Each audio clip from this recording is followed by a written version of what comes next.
Is it possible to build a home theater with only 2 channels and a subwoofer? I see this debate pop up on the forums occasionally, and a lot of people have strong feelings about this topic. They claim, some of them, that a home theater requires a projector, that a TV does not constitute a home theater. Other people claim that you have to have Atmos, full Atmos, so height speakers, in order for you to claim that you have an actual home theater. Well, this is a topic that I'm not going to really wade into the details. If you guys want to hash it out in the comments, be my guest, go for it. But I wanted to share with you a really cool project that I recently completed. Now, I do home theater design and consultation, and I was approached by my sister, and she said that she was looking to put in a home theater in her basement, but she had a few criteria. First of all, she didn't want to do the full dedicated space. She also didn't want to paint any of the walls. She didn't want to have surround speakers and height speakers, throughout the entire room. She did not want to have a projector. Now, some of you are thinking, well, without all of that, there's no way that this is a home theater, right? So I could have said, I'm sorry, I can't help you. What you just described is not a home theater. But instead, I said, okay, you have all of these criteria. And also, she didn't want to break the bank. So I said to her, I said, I think I might be able to help you out.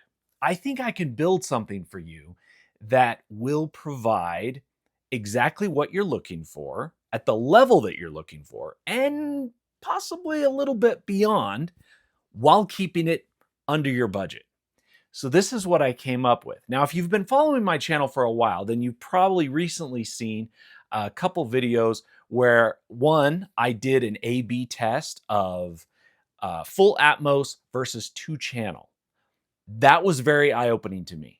That I was surprised by the results that I got. Now, obviously, the full surround sound, height speaker, obviously it outperforms the 2-channel setup. No question. But what surprised me was how good the 2-channel sounded. I was expecting to just be completely underwhelmed by the 2-channel. And instead, the 2-channel was actually quite impressive. The second experience I've had, I also made a video about this, was when I visited Kenny from RBH Sound. Now, as you know, again, if you've been following my videos, then you know that my tiny theater is completely outfitted with RBH speakers. I love RBH speakers. And I visited Kenny in his home, where he has an absolutely killer 2-channel setup.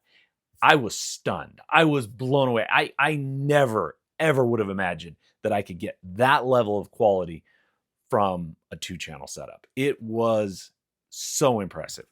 So, given those recent experiences that I've had, my thought when she said, I don't want to do a full dedicated space, I want to keep it under budget, all these requirements, my mind immediately went to, I should build her a killer 2-channel setup while keeping it under her budget. So this is what I did. I told her, I said, listen, you go for the TV, you go to Costco, pick out the TV that you like the best, the one that looks the best. I'm gonna leave that up to you. And then I took care of everything else. So what I did is I presented her with 3 options for RBH speakers. I built three different 2.1 channel setups. So this is going to be 2 channels and a subwoofer.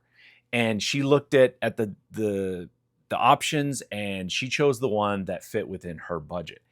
And I gotta say, spoiler alert, but it turned out pretty darn cool. So I set to work once I purchased the speakers from RBH. I bought the speakers from RBH, and then she bought the TV, and then I bought the all the other equipment and everything.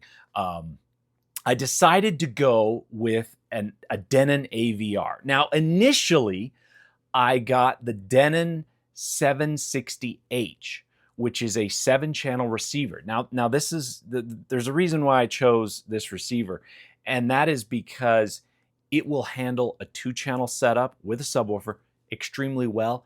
But if at some point in the future she decides that she wants to add, say, a center channel, or maybe she does that and then she's like, I'd kind of like a couple surround speakers or even a couple height speakers, this receiver will handle all of that. So she has an upgrade path if she chooses to in the future. But for now, it works very well as a 2-channel setup.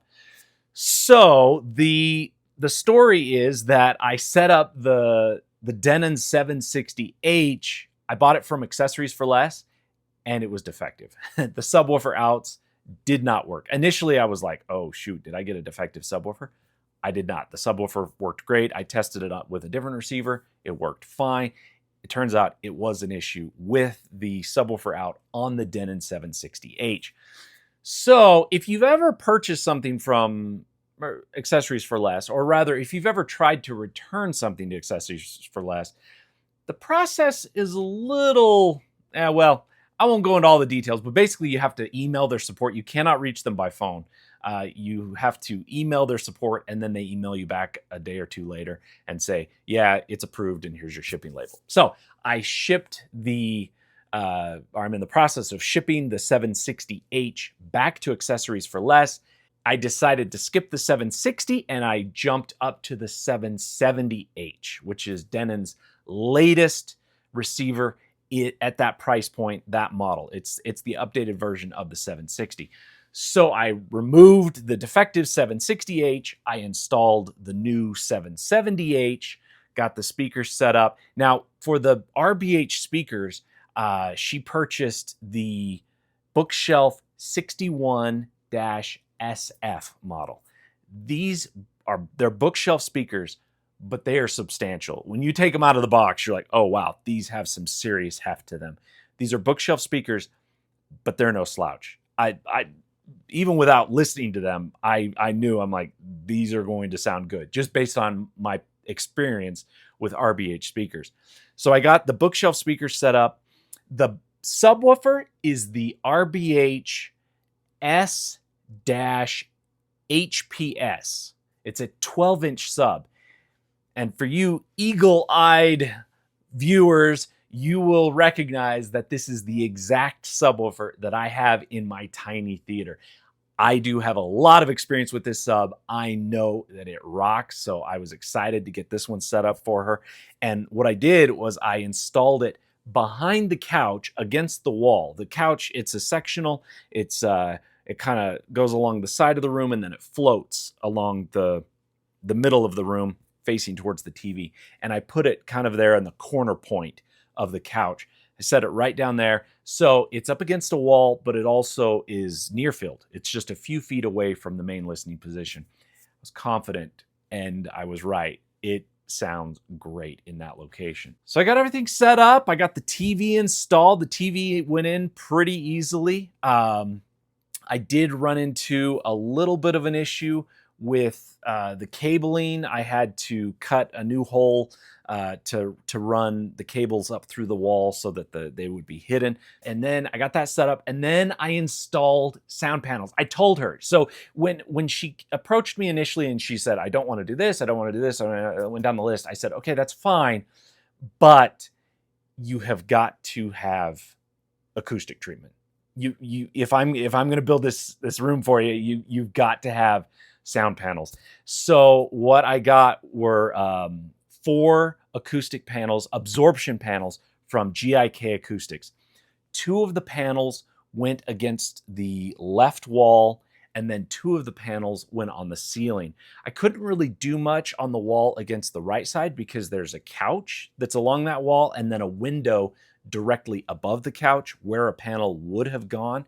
However, when you're seated on the couch, I'm not really worried about the reflections off of that window because it's up high enough. So any sound that's going to go from the speaker up to that window is going to bounce off. It's going to travel to the back of the room. And so I'm not really worried about that. The two surfaces that I was most concerned about treating were the ceiling and the left wall. and I got those installed. And I used the GIK Acoustics, I think they call it the cloud mount, or the air cloud, cloud something, which suspends the panel down a few inches, which is even better for acoustics than having it directly on the ceiling.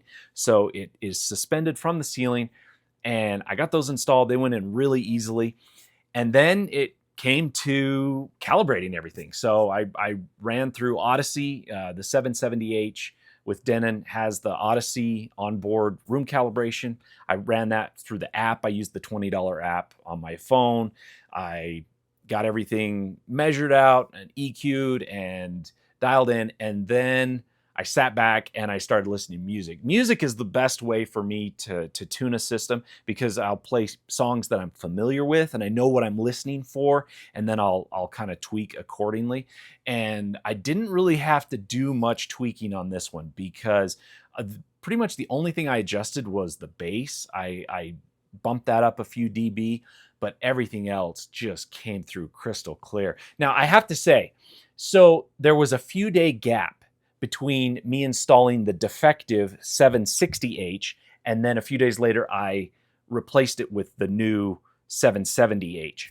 So I just left it in place for them to listen to music and watch movies or whatever. There was no sub, there were no sound panels. Those are the two main keys. So there was no sub and no acoustic treatment for those few days while they had the 760 in place. And after I installed the 760, even though there was no sub, I was like, I just want to hear how it sounds, you know? So I cranked up some songs. I watched a few demo clips, and yeah, I mean, it was loud. Like, those speakers, like, you could tell they're high quality speakers, but the sound was muddy. And I noticed it right away, and I'm like, all right, okay, I'm going to treat this room and it's going to clear up that muddiness. I'm 98% sure of it. You know, there was that 2% where I'm like, oh man, I hope I can get this resolved. But I am happy to report that after installing the panels, the acoustics, the dialogue specifically, just laser focused. Now, listening to music, the vocals come through so crystal clear. It's awesome. I know I've talked to you guys about this ad nauseum, but you have got to treat your rooms. This is the single biggest bang for your buck beyond upgrading your equipment. If you treat your room well, it's going to dramatically improve the sound. It just is. And so this was a clear example to me where I was like, oh yeah, this is where it's at. This is making a huge difference. So once I got everything calibrated, everything installed, sat down, listening to some music, and it's just putting a smile on my face. I'm like, this is so good. And so the takeaway from all of this is, even if you don't want to go full dedicated home theater, even if you don't want to do, black out the room, cover all your walls with surround speakers and all of that stuff, you can still get a really good listening and viewing experience for not a ton of money. If you put your money towards the right areas, specifically high quality speakers and treating your room. You guys know, I am a huge Atmos fan. I mean, I cover Atmos almost entirely on this channel. That's what I talk about. Full surround sound, height speakers. I love Atmos. But I am now a believer. I am a believer that if you have limited budget, if you have a set number of dollars that you want to spend and you're like, that's kind of what I'm going for, rather than decrease the quality of the speakers and add more speakers, I highly recommend decrease the number of speakers and up the quality. So fewer, higher quality speakers. And that's what we did in this build. It's just 2 bookshelf speakers and a sub. That's where she put her money, was, okay, we're going to put it towards that and acoustic treatment, treat the room. And then you're going to have a listening experience that is going to really perform well, but then you have an upgrade path if at some point in the future you decide to add. You don't have to go back and replace the bookshelf speakers because you've already got high quality bookshelf speakers, your mains in place already. Then you can add just a single solitary high quality center channel. And that's going to improve your overall experience. And you don't have to go back and repurchase equipment that you purchased previously. The saying, buy once, cry once, that is absolutely true. Just buy it right the first time, but buy fewer, right? If your budget is constrained. Now, obviously, if you're like, no, I want to go full on, money's no object, I want to do it right, do the full thing from the beginning, absolutely, go knock yourself out. That is absolutely a way to go. But if you have a limited budget, put it towards a few high quality speakers. And that's kind of the main takeaway from all of this. This was a really fun project.